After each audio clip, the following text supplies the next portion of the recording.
नमस्कार, मैं हूं श्वेता सिंह।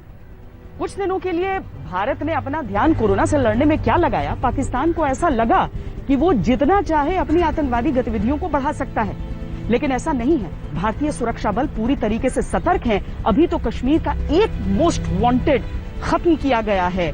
भारतीय सुरक्षा बलों के पास आतंकिस्तान की वैक्सीन का पूरा प्लान तैयार है। गर्व है, गम है, गुस्सा भी। जज्बा, पागलपन, जुनून है इंडियन आर्मी में, इंडियन डिफेंस फोर्सेस में टेररिस्ट से लड़ने के लिए। शौर्य है, बलिदान है, दबदबा भी। पाकिस्तान की ओर से इसमें कोई कटौती नहीं होगी। उनकी कोशिश लगातार जारी रहेगी कि कश्मीर में दहशत फैलाया जाए, कश्मीर को इस तरह से इंटरनेशनल कम्युनिटी आगे दर्शाया जाए कि वहां पे माहौल बिगड़ा हुआ है।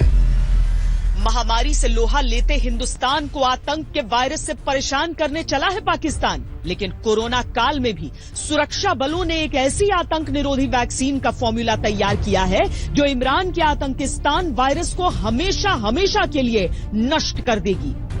पहले ट्रायल में पाकिस्तान का एक वायरस खत्म हो चुका है। फोर्स ने रिटेलिएट किया। उस रिटेलिएशन में जैसा कि हम सब जानते हैं, एचएम का चीफ जो था पिछले 8 ईयर से एक्टिव था और पिछले 3 साल से एचएम का कमांडर था, उसमें मारे गए। अब अगला नंबर पूरे के पूरे आतंकिस्तान रूपी वायरस के समूल नाश का है।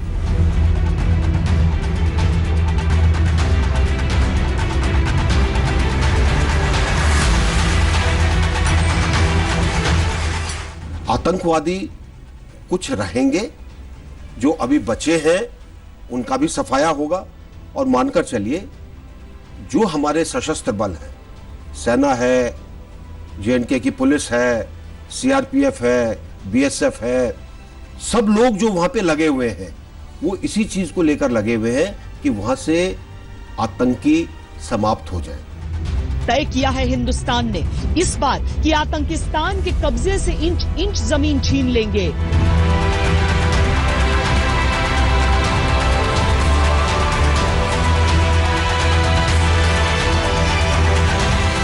ये जो पाक अधिकृत कश्मीर है, ये भारत का हिस्सा है। जम्मू कश्मीर पूरा का पूरा, बल्कि मैं तो ये कहूँगा गिलगित बाल्टिस्तान और इस प्रकार का जो इस तरह का हिस्सा है जो पाक अधिकृत जम्मू कश्मीर, जिसे पाकिस्तान आज़ाद कश्मीर कहता है, जिसमें मुजफ्फराबाद और कोटला इत्यादि, कोटली इत्यादि के स्थान आते हैं, ये सारा मिला करके हमारा ये एजेंडा रहना चाहिए और है भी कि हम जम्मू कश्मीर को उसी स्वरूप में बहाल करें जिस स्वरूप में Maharaja Hari Singh instrument of accession के तहत भारत को सौंप गए थे।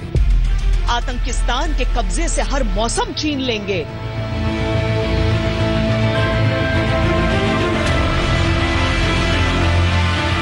बहुत दिन पहले से ही आप हमारा नेशनल वेदर बुलेटिन देखेंगे कि हम जो इंडिया का जो टेरिटरी है, entire Jammu and Kashmir, Ladakh area, इसके लिए हम पूर्वानुमान दे रहे हैं और जानकारी दे रहे हैं वेदर का। और इसमें हम गिलगित बाल्टिस्तान मुजफ्फराबाद एरिया जो है उसमें हम मेंशन कर रहे हैं। आतंकिस्तान के मंसूबों से चैन की हर सांस छीन लेंगे।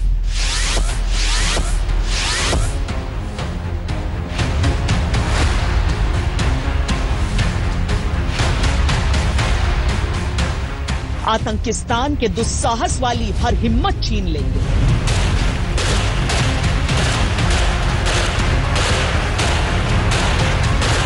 तो लाशें हैं,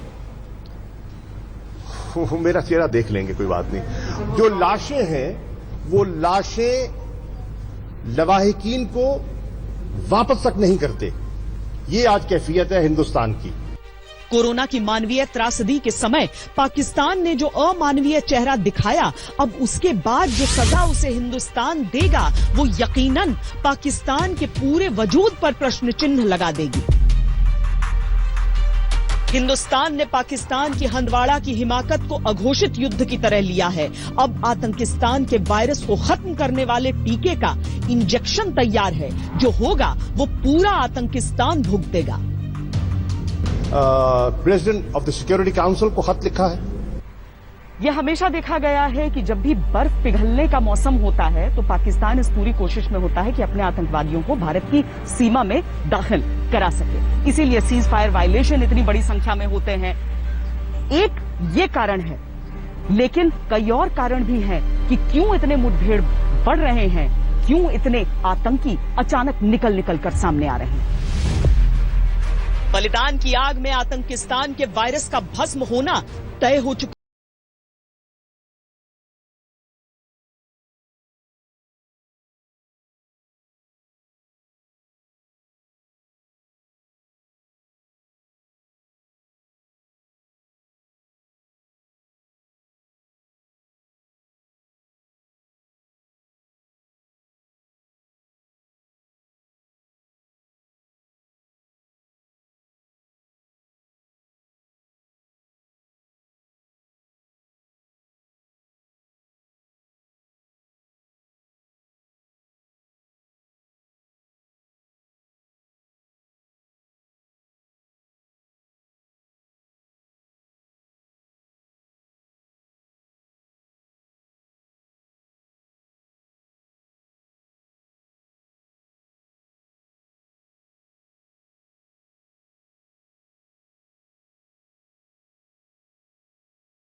हम आपको ये भी बताते हैं कि आखिर घाटी में अचानक आतंकी गतिविधियां क्यों बढ़ गई हैं, खासकर तब जब समूचे देश की तरह जम्मू कश्मीर में भी लॉकडाउन है। दरअसल धारा 370 के बाद लगाई गई संचार पाबंदियों को हटा लिया गया ताकि कोरोना के समय में कश्मीर के लोगों को दिक्कतें न आए, लेकिन इसका गलत फायदा पाकिस्तान ने उठाया।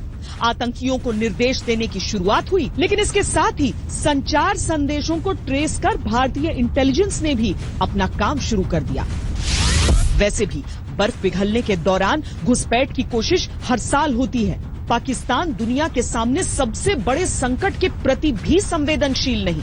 इसके अलावा रमजान सीज फायर की राजनीतिक मजबूरी नहीं है और आतंकियों को सैन्य बल माकूल जवाब दे रहे हैं। सिर्फ 4 महीने बीते हैं साल 2020 के। पाकिस्तान इन बीते 4 महीनों में 1450 से अधिक बार सीज फायर का उल्लंघन कर चुका है। अकेले मार्च में उसने 411 बार सीज फायर वायलेशन किया। सरकार ने मार्च में लॉकडाउन से पहले संसद को जानकारी दी थी कि 1 जनवरी से 23 फरवरी तक पाकिस्तान ने अंतर्राष्ट्रीय सीमा और नियंत्रण रेखा पर 646 बार सीज फायर उल्लंघन किया। पिछले कई दशक से चल रहा है और इसको लगातार पाकिस्तान पूरे क्षेत्र में साउथ एशिया के फैला रहा है। इसके माध्यम से वो अपना जो उसके ऑब्जेक्टिव्स हैं वो उसको पूरा करने चाहता है।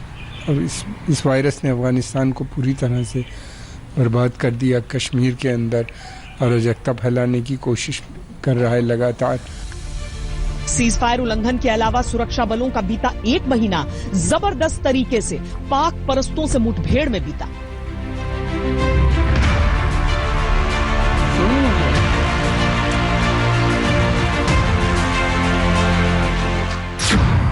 अकेले अप्रैल महीने में ही सुरक्षा बलों की आतंकियों से 18 बार मुठभेड़ हुई, जिसमें 30 आतंकवादी ढेर किए गए। जबकि 2020 के पूरे 4 महीनों में मारे गए कुल आतंकवादियों की संख्या 50 है। मई की शुरुआत में ही हंदवाड़ा में जिस तरह कर्नल और मेजर सहित 5 जवान और उसके बाद 3 सीआरपीएफ जवान शहीद हुए, वो खून खौलाने के लिए काफी है। सारे के सारे उनके जितने भी पैटर्न्स हैं वो हमारे अंडर ऑब्जर्वेशन हैं और उन सारे के सारे पैटर्न्स को एनालाइज करके उससे ज्यादा हम सिक्योरिटी इंतजाम करते हैं, उनको काउंटर करते हैं।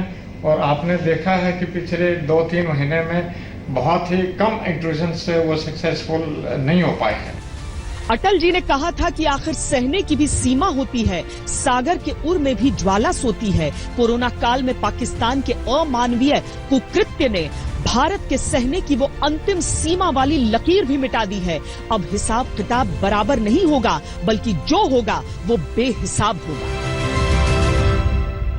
तो जितने भी आतंकी संगठन हैं सबकी जड़ें पाकिस्तान में ही मिलती हैं, लेकिन आजकल पाकिस्तान ने अपना एक नया मुखौटा तैयार किया है। नाम उसे दिया है द रेजिस्टेंस फ्रंट का, और इसकी गतिविधियां कश्मीर घाटी में पिछले कुछ समय में बहुत तेज हो गई हैं। ये पोस्टर पाकिस्तान की घिनौनी और आतंक के धब्बों से भरी बदसूरत शक्ल की तस्वीर है। नई नौटंकी लाया है वो जम्मू कश्मीर में, जिसका नाम रखा है TRF यानी द रेजिस्टेंस फ्रंट। ये फ्रंट खुद को आजाद तंजीम बताता है, लेकिन इसकी सोच पर पाकिस्तान की मुहर लगी है। पाकिस्तान को फाइनेंशियल एक्शन टास्क फोर्स यानी FATF को यह भरोसा दिलाना है कि वो आतंकी गतिविधियों में लिप्त नहीं है, क्योंकि लश्कर-ए-तैयबा, हिजबुल मुजाहिदीन और जैश-ए-मोहम्मद जैसे संगठन सीधे पाकिस्तान से जुड़ते हैं। इसीलिए उसने एक ऐसा संगठन तैयार करवाया है जिसे स्थानीय कश्मीरी आउटफिट के तौर पर पेश किया जा सके। FATF जो फाइनेंशियल एक्शन टास्क फोर्स है, उसने और पूरा विश्व ने उनके ऊपर में एक खास दबाव डाला हुआ है। वो हर एक साइड से घिर चुके हैं और उनका जो पुराना नैरेटिव था, पुरानी कहानी थी, वो पूर्ण रूप से समाप्त हो गई है। तो इन्होंने ये एक नया नाम रखा है, लेकिन जो इंटेंशन है, जो एक बुरी नीयत और नीति जो बुरी है, वो बिल्कुल सेम है। वही हैं जो पहले थे, चाहे वो लश्कर-ए-तैयबा हो, हिजबुल मुजाहिदीन हो, JEM हो, अल बदर हो, उसी को रीपैकेज किया है। TRF नाम का ये आतंकी वायरस जम्मू कश्मीर से धारा 370 हटने के बाद तेजी से सक्रिय हुआ। इसने तब से अब तक 13 हमले किए, जिनमें 10 गंभीर हमले थे। धारा 370 हटने के बाद से पाकिस्तान ने बहुत कोशिशें की कि दुनिया के किसी मंच पर कोई उसकी बात सुन ले भारत के खिलाफ, लेकिन हर जगह उसे मुंह की खानी पड़ी। अब अगर आप द रेजिस्टेंस फ्रंट को समझने की कोशिश कीजिए तो आपको उसी परिप्रेक्ष्य में इसे देखना पड़ेगा, क्योंकि यह केवल मुखौटा है। आतंक का चेहरा वही पुराना है, चाहे उसे लश्कर-ए-तैयबा के नाम से जाना जाए या फिर जैश-ए-मोहम्मद के चश्मे से देखा जाए, लेकिन द रेजिस्टेंस फ्रंट के जरिए पाकिस्तान की कोशिश यह है कि वो दुनिया को यह दिखा सके कि ये तो एक स्थानीय संगठन है जो वहां के युवाओं के जरिए पनपा है, जबकि असलियत कुछ और है। TRF का नाम सबसे पहले 2019 में तब सामने आया जब श्रीनगर में 12 अक्टूबर को सुरक्षा बलों पर ग्रेनेड से हमला हुआ। इसमें 7 स्थानीय लोग घायल हुए। TRF ने इसकी जिम्मेदारी ली। 10 मार्च तक TRF ने 10 और हमलों की जिम्मेदारी ली, जिनमें ज्यादा नुकसान नहीं हुआ था। 5 अप्रैल 2020 को TRF ने सबसे बड़ा हमला किया। इस हमले के दौरान मुठभेड़ में आर्मी के 5 एलीट पैराट्रूपर्स शहीद हो गए। 18 अप्रैल को फिर TRF के हमले में 3 CRPF जवान शहीद हुए और 3 घायल हुए। इन्होंने सोचा कि इसको इंडिजिनियस मूवमेंट दिखाने की कोशिश करेंगे, लेकिन ये बिल्कुल क्लियर होना चाहिए कि इसके अंदर में पाकिस्तानी जो फॉरेन टेररिस्ट हैं वो शामिल हैं। पाकिस्तान का पूरा खेल, पूरा नैरेटिव और पूरी कहानी थी जो प्रॉक्सी के ऊपर में, वायलेंस, फंडामेंटलिज्म, एक्सट्रीमिज्म के ऊपर में जो निर्भर थी, वो पूर्ण रूप से खत्म हो गई। ये मैं तो बोलूंगा कि उस कहानी का जो अंत है वो एक शेप ले रहा। अब तक TRF से जुड़े 8 आतंकी भी मारे गए हैं और 8 ओवरग्राउंड वर्कर्स गिरफ्तार किए गए हैं। वैसे TRF ने अभी अपने किसी आतंकी भर्ती अभियान का ऐलान नहीं किया। इसका इकलौता सक्रिय कमांडर हमजा नाम से जाना जाता है। आतंक की ये नई खेप सोशल मीडिया को भी हथियार बनाना जानती है और फर्जी प्रोपेगेंडा की मदद से आम लोगों की जनभावनाओं को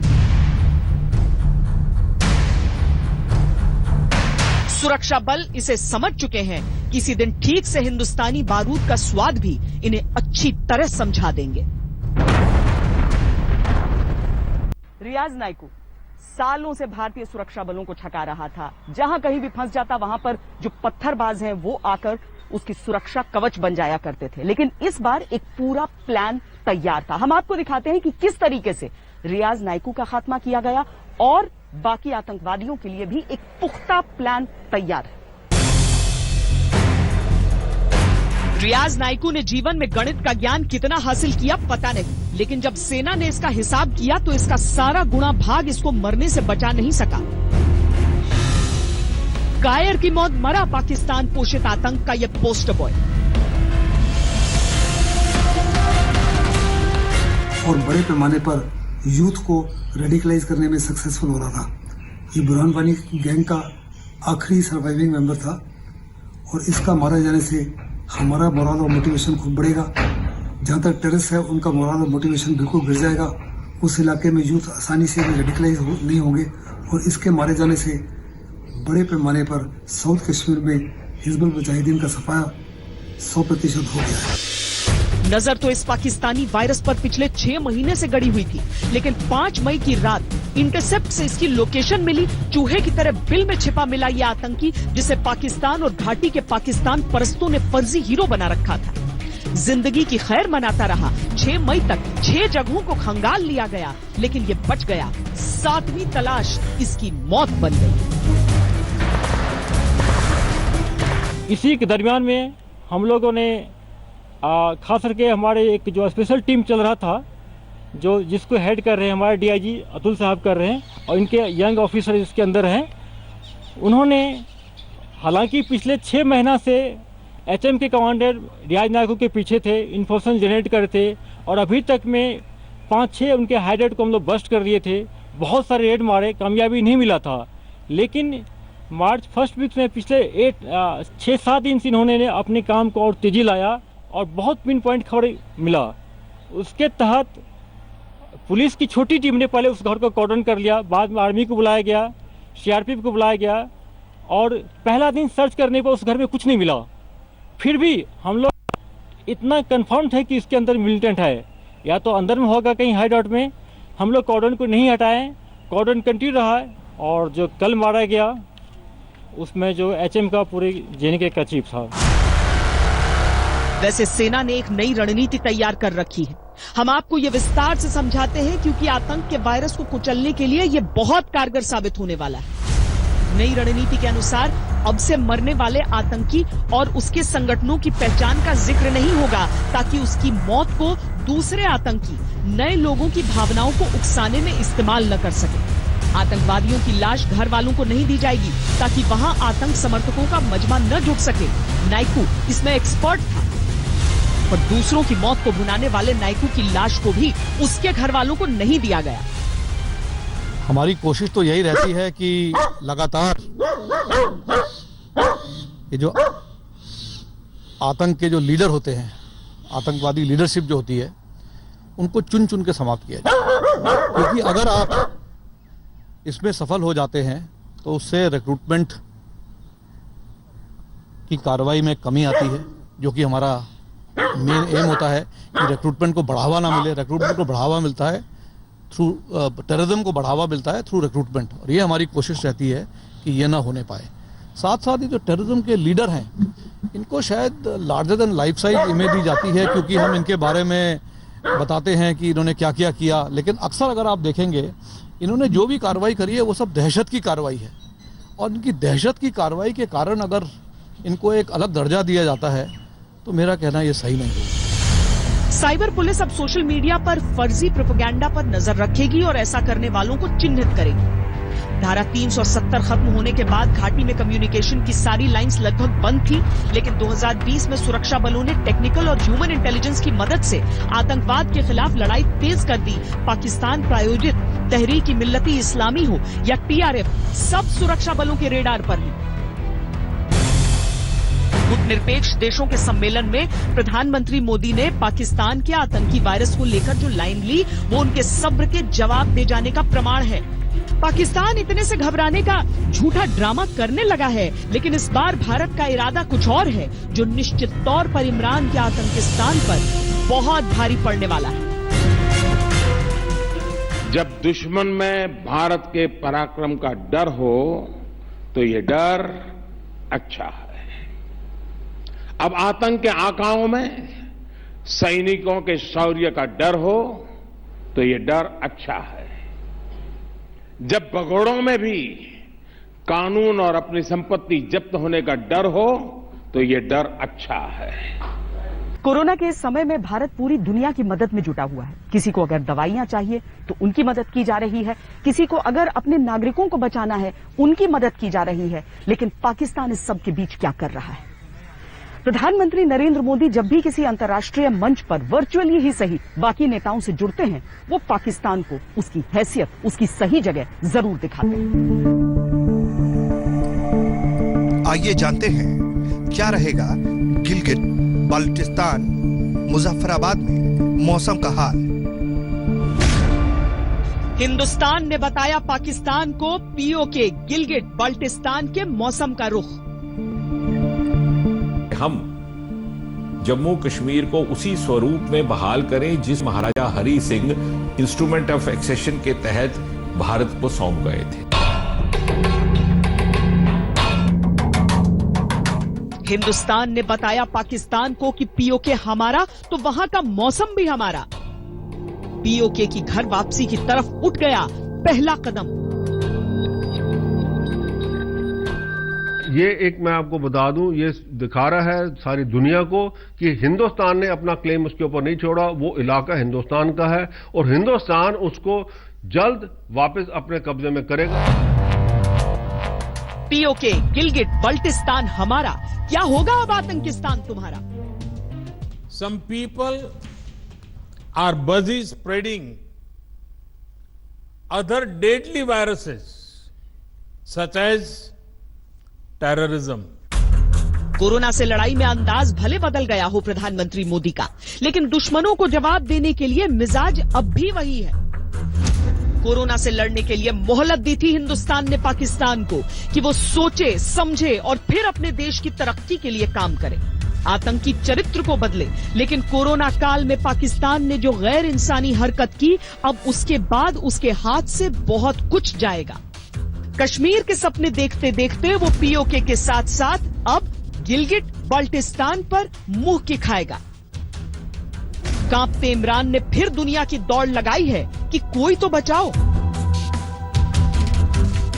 मैं पाकिस्तान को निशाना बनाने वाले फर्जी आरोप अभियान के बहाने भारत के लगातार प्रयासों के बारे में दुनिया को आगाह कर रहा हूं। एलओसी के पार भारत के घुसपैठ के नए आधारहीन आरोप इस खतरनाक एजेंडे की निरंतरता हैं। अंतर्राष्ट्रीय समुदाय को भारत के दक्षिण एशिया में शांति और सुरक्षा को खतरे में डालने से पहले कार्य करना चाहिए। आतंकिस्तान के तथाकथित प्रधानमंत्री नियाजी के सीने में नश्तर की तरह चुभ रही है कश्मीर पर पिटाई, पीओके पर भारत की चढ़ाई और अब तो गिलगिट बाल्टिस्तान की भी बारी आई। क्या करे कैसे करे सोचा होता हंदवाड़ा हमले से पहले। अब हिंदुस्तान के गुस्से का सैलाब आएगा जिसमें आतंकिस्तान को तिनके की तरह बह जाना तय है। हिंदुस्तान ने जो कहा था पाकिस्तान की हरकतों के बाद उस पर अमल करना शुरू कर दिया। श्रेष्ठ भारत के सरदार के सपने को आज देश साकार होते हुए देख रहा है। आजादी के दौरान, आजादी के बाद के सालों में जो काम अधूरे रह गए उनको पूरा करने का प्रयास आज हिंदुस्तान कर रहा है। जम्मू एंड कश्मीर के पीओके को आप भारत का हिस्सा नहीं मानते हो क्या? एग्रेसिव ना हो, जान दे देंगे इसके लिए। बात यदि पाकिस्तान के साथ होगी तभी होगी जबकि जो आतंकवाद को संरक्षण देने का काम, पैदा करने का काम पाकिस्तान अपनी धरती पर कर रहा है, जब तक उस आतंकवाद को समाप्त नहीं करता है तो पाकिस्तान से बातचीत करने का कोई कारण नहीं है मेरे बहनों भाई। और आगे भी जो बातचीत होगी, किस मुद्दे पर बातचीत होगी? अरे बात होगी अब तो पाक अधिकृत कश्मीर पर बात होगी बहनों भाई, और किसी मुद्दे पर बात नहीं होगी। हर बार की तरह भारतीय मौसम विज्ञान यानी इंडियन मेटेरोलॉजिकल डिपार्टमेंट ने जम्मू कश्मीर का वेदर फोरकास्ट रिलीज किया, लेकिन इस बार इस फोरकास्ट की हवा बदली हुई थी। मौसम विभाग ने जम्मू और कश्मीर के मौसम संबंधी सब डिवीजन के उल्लेख को जम्मू, कश्मीर, लद्दाख, गिलगिट, बाल्टिस्तान और मुजफ्फराबाद के रूप में करना शुरू कर दिया है। ये संकेत है भारत के उस संकल्प का जिसके चलते भारत ने पीओके से अपना क्लेम कभी नहीं छोड़ा और अब तो कदम भी आगे बढ़ा दिए हैं, क्योंकि मुद्दा हिंदुस्तान के प्रधानमंत्री के सीने की कसक का है। कुछ हिस्सा उनके हाथ चला गया, गैर कानूनी तरीके से कब्जा करके रखा हुआ और वो कसक अभी भी हमारे दिलों में है। मौसम विभाग ने पाकिस्तान को पीओके समेत गिलगिट बाल्टिस्तान में मौसम की चेतावनी देना शुरू कर दिया है। अभी कुछ दिन पहले की तो बात है जब पाकिस्तान के सुप्रीम कोर्ट ने गिलगिट बाल्टिस्तान में चुनाव के लिए पाकिस्तान को इजाजत दे दी थी। तब भारत ने पाकिस्तान का कॉलर पकड़कर साफ कह दिया था, ये भी हमारा है, जितनी जल्दी हो सके खाली कर दो। ये जो बात अधिकृत कश्मीर है, ये भारत का हिस्सा है और इसे केवल मैं नहीं कह रहा या जिस संगठन से मेरा संबंध है वो नहीं कह रहा। ये बात भारत की संसद में 1993 में 1994 में एक रेजोल्यूशन आया, प्रस्ताव आया। उस समय हमारी सरकार नहीं थी, कांग्रेस की सरकार थी। उसको सर्वसम्मति से पारित किया गया और उस प्रस्ताव का निष्कर्ष ये था कि यदि भारत और पाकिस्तान के बीच में यदि कोई मुद्दा बाकी है तो मात्र इतना कि किस प्रकार से पाक अधिकृत जम्मू कश्मीर को पुनः भारतीय गणराज्य का हिस्सा बनाया जाए। सो हैविंग सेड दैट, मुझे नहीं लगता उसके ऊपर कोई और चर्चा की गुजाइश है। हाँ, उसे कैसे बनाया जाए इसकी योजना समय अनुसार जो संबंधित या अधिकृत लोग हैं वो करेंगे। जो हिस्सा पाकिस्तान ने ले लिया है, जो Gilgit Baltistan, Pakistan occupied Kashmir, Aksai chain और सक्सम वैली, वो सारा का सारा इलाका जम्मू और कश्मीर का है और क्योंकि जम्मू और कश्मीर भारत का हिस्सा है तो वो भी बिल्कुल हमारा अटूट हिस्सा है। पाकिस्तान दौड़ लगा रहा है इधर उधर, चिट्ठियां लिख रहा है, बयानबाजी कर रहा है, लेकिन अब उस पर यह डर हावी है कि क्या होगा उस दिन जिस दिन वाकई पीओके तक हिंदुस्तानी आर्मी के बूटों की आवाजें पहुंच जाएंगी। बेहतर होता कम से कम कोरोना संकट के समय पाकिस्तान ने भारत को छेड़ा नहीं होता, लेकिन जब छेड़ दिया तो भारत को याद आ गया कि वो छेड़ने वाले को कभी छोड़ता नहीं। जब से जम्मू कश्मीर में धारा 370 को हटाया गया तब से पाकिस्तान हाथ पांव मार रहा है, कोशिश कर रहा है कि अंतर्राष्ट्रीय समुदाय उसका साथ दे, उसके प्रति सहानुभूति रखे, लेकिन ऐसा हो नहीं पा रहा है। इसीलिए अब वो धर्म के नाम पर खाड़ी देशों को एकजुट करने की कोशिश कर रहा है। Some people are busy spreading other deadly viruses such as fake news and doctored videos to divide communities and countries. Pakistan वाकई आतंकिस्तान रूपी वायरस है। हर समय वो भारत को फंसाने के लिए मकड़ जाल जैसे षड्यंत्र रचता रहता है। नया जाल फेंका है उसने सोशल मीडिया के जरिए भारत को बदनाम करने का, और इस मिशन बदनामी को नाम दिया है इस्लामोफोबिया।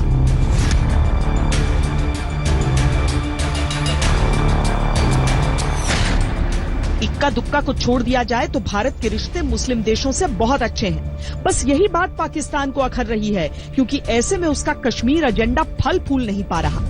अब उसने सोशल मीडिया पर फेक न्यूज और वीडियोस के जरिए भारत में इस्लामोफोबिया के चलते मुसलमानों पर जुल्म की झूठी तस्वीर दिखाने की कोशिशें शुरू की हैं। पाकिस्तान से ऐसे हजारों फर्जी ट्विटर अकाउंट चलाए जा रहे हैं जो झूठे वीडियोस और फेक न्यूज के जरिए भारत और खास तौर पर खाड़ी देशों के संबंध बिगाड़ना चाहता है। भारतीय खुफिया एजेंसियों ने पाया कि कोरोना काल में अचानक से ट्विटर पर भारत विरोधी ट्वीट्स और पोस्ट्स की बाढ़ आ गई। जांच करने पर पता चला कि अकेले अप्रैल 2020 में 7,000 से ज्यादा फर्जी ट्विटर अकाउंट्स ऐसे खोले गए जो पाकिस्तान से संचालित होते हैं। इन अकाउंट्स से की जा रही पोस्ट्स में भारत को इस्लामोफोबिया से ग्रस्त देश बताया जाता है और खाड़ी देशों को भारत के खिलाफ भड़काया जाता है ताकि इस्लामिक देशों से भारत के संबंध बिगड़े और पाकिस्तान इसका फायदा उठाए। इस समय जो पाकिस्तान की स्थिति है वो एक इस प्रकार है कि उनसे अपना देश तो संभल नहीं रहा। जिस प्रकार वहां पर महामारी का प्रकोप है, जिस तरीके से वहां पर मुल्ला जो है वो सरकार को कह रहे हैं कि तुम ये नहीं करोगे, जिस तरीके से वहां पे सेना उनको कह रही है कि तुम ये नहीं करोगे, तो काफी स्थिति वहां पे खराब दिखती है। ऐसी स्थिति के अंदर वो कुछ ऐसा करने की सोच रहे हैं कि सब लोग उनके साथ इकट्ठे हो जाएं। मुझे नहीं लगता कि सब लोग इकट्ठे होंगे। और जिस प्रकार भारत संयम के साथ पूरे विश्व को साथ लेकर चल रहा है, जो हमारी छवि है आज विश्व के अंदर, जो मोदी जी की छवि है आज विश्व के अंदर, उसका हमको पूरा फायदा मिलेगा और जो चीज हम चाहते हैं वो जरूर अंत में हमको हासिल हो। पाकिस्तान की सोच कितनी खतरनाक है इसका अंदाजा इस बात से लगाइए कि पाकिस्तान के आतंकी सोच वाले यूजर ने ओमान की राजकुमारी के नाम से फर्जी ट्विटर अकाउंट बनाया और संबंध खराब हो जाने की हद तक घटिया ट्वीट किया, जिसमें ओमान की तरफ से भारत पर मुस्लिम उत्पीड़न के आरोप लगाए गए। पाकिस्तानी पत्रकार हामिद मीर समेत तमाम पाकिस्तानी मशीनरी इस फर्जी ट्वीट को वायरल करने में जुट गई। हालांकि बाद में खुद राजकुमारी मोना बिन्त फहद अल सैद ने स्पष्ट किया कि उन्होंने ऐसा कोई ट्वीट किया ही नहीं और फर्जी अकाउंट की पुष्टि की। मैं पाकिस्तानियों से, सब पाकिस्तानी सिविलियन से अपील करना चाहता हूं कि कश्मीर के पुरअमन हल हम चाहते हैं, और तो अपने भाइयों बहनों को ये इंसिस्ट करना चाहता हूं कि सोशल मीडिया के जरिए आप भारत की भयानक चीज दुनिया के सामने लाएं। ये जुबान पाकिस्तान के राष्ट्रपति की है, जो खुद भी जिहाद से आगे सोच नहीं सकते। जिहाद के रास्ते उन्होंने खुद बताए। पाकिस्तान अब फर्जी अकाउंट्स के जरिए वही कर रहा है। जरा सोचिए, जिस मुल्क का राष्ट्रपति ऐसी जहरीली सोच रखता हो, उससे अच्छाई की उम्मीद कैसी की जा सकती है? अगर जो जंग मुसल्लत की जाए तो फिर रास्ता आखिरत का और जिहाद का ही रह जाता है। और हम पर अगर जंग मुसल्लत की गई तो ये जंग सिर्फ दो मुल्कों की जंग नहीं रहेगी, बल्कि पूरा खित्ता और दुनिया इसके असरात महसूस करेगी। भारत सरकार ने तुरंत मामले की गंभीरता को समझते हुए सभी खाड़ी देशों से बात की। मोर्चा खुद प्रधानमंत्री मोदी और विदेश मंत्री एस जयशंकर ने संभाला। लगभग 10 दिन तक बातचीत करके भारत ने सभी देशों को फर्जी अकाउंट्स के जरिए नफरत फैलाने की पाकिस्तानी साजिश से आगाह किया। सच्चाई ये है कि पाकिस्तान ने जंग का नया मोर्चा खोला जरूर है, लेकिन ये खुद उसके लिए आत्मघाती साबित होगा, क्योंकि भारत ने उसकी इस चाल को भी अच्छी तरह समझ लिया है। रही बात रिश्तों की, तो खाड़ी देशों में भारत दवाई के साथ डॉक्टर और नर्सेज की भी मदद कर रहा है। रमजान के महीने में इन देशों में खाद्य सामग्री पहुंचा रहा है। खाड़ी देशों ने भी वहां रहने वाले भारतीयों के हितों की रक्षा के लिए भारत को आश्वस्त किया है। भारत को संकट में डालने की कोशिश में लगे इमरान नियाजी खुद अपने अंजाम से अनजान है। बाजवा ने धीरे धीरे इमरान के फैसलों को पलटना शुरू कर दिया है। कोई वक्त ऐसा भी आ सकता है कि पाकिस्तान में सरकार का ही तख्ता पलट हो जाए। बाकी कोरोना से जंग में पाकिस्तान की भूमिका एक नाकाम मुल्क से आगे कुछ भी नहीं। कोरोना से पाकिस्तान की हालत कुछ ऐसी है कि न तो इलाज की सुविधा है, न टेस्ट की। वहां के जो क्रिकेटर हैं वो वीडियोस बनाकर ये मांग करते हैं कि किसी तरीके से भारत के सेलिब्रिटीज उनके लिए मदद का हाथ आगे बढ़ाएं, पैसे जुटाएं। लेकिन पाकिस्तान आतंकवाद को लेकर जहर हर मंच से उगल रहा है।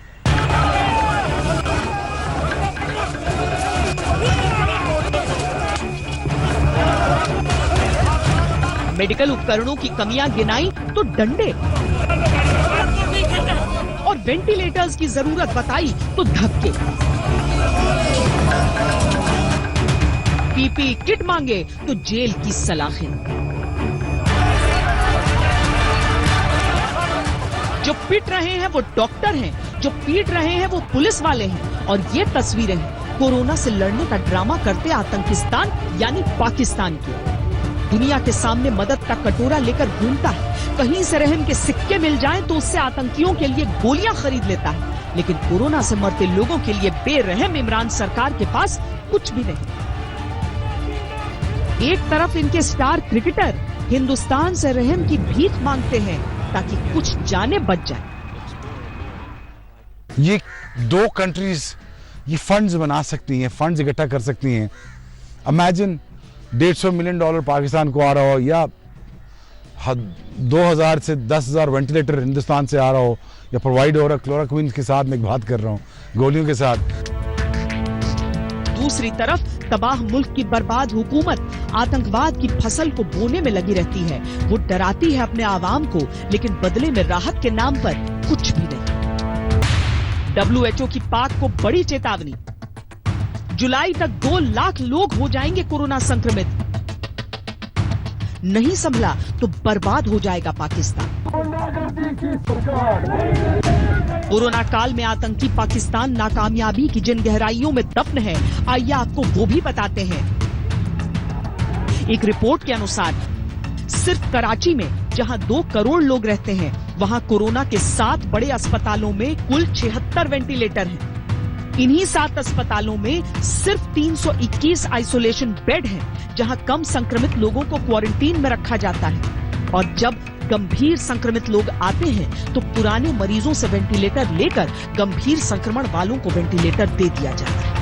पूरे सिंध प्रांत में सिर्फ 181 वेंटिलेटर हैं। वहां के सबसे बड़े अस्पताल में केवल 65 बेड का आइसोलेशन वार्ड है, जिसमें सिर्फ 12 आईसीयू बेड हैं। वेंटिलेटर न मिलने से पाकिस्तान में कई डॉक्टर्स मर चुके हैं। संक्रमण ने अब पाकिस्तान में रफ्तार पकड़ ली है, लेकिन पाकिस्तान को अपनी नाकामी पर शर्म भी नहीं आती। कोरोना संकट नहीं संभाल सका तो पाकिस्तान को बर्बाद होने से कोई बचा नहीं पाएगा, लेकिन अगर उससे बच भी गया तो उसके डीएनए का आतंकवाद उसे हिंदुस्तान के हाथों तबाह करवाकर ही मानेगा। हमारी इस खास पेशकश में आज के लिए इतना ही। देश और दुनिया की बाकी खबरों के लिए आप देखते रहिए आज तक। नमस्कार, मैं हूं अंजना ओम कश्यप। हमें उम्मीद है ये वीडियो आपको पसंद आया होगा। लेटेस्ट खबरों के लिए यूं ही देखते रहिए आज तक, और इस वीडियो के पसंद आने पर लाइक, शेयर एंड सब्सक्राइब करना ना भूलें।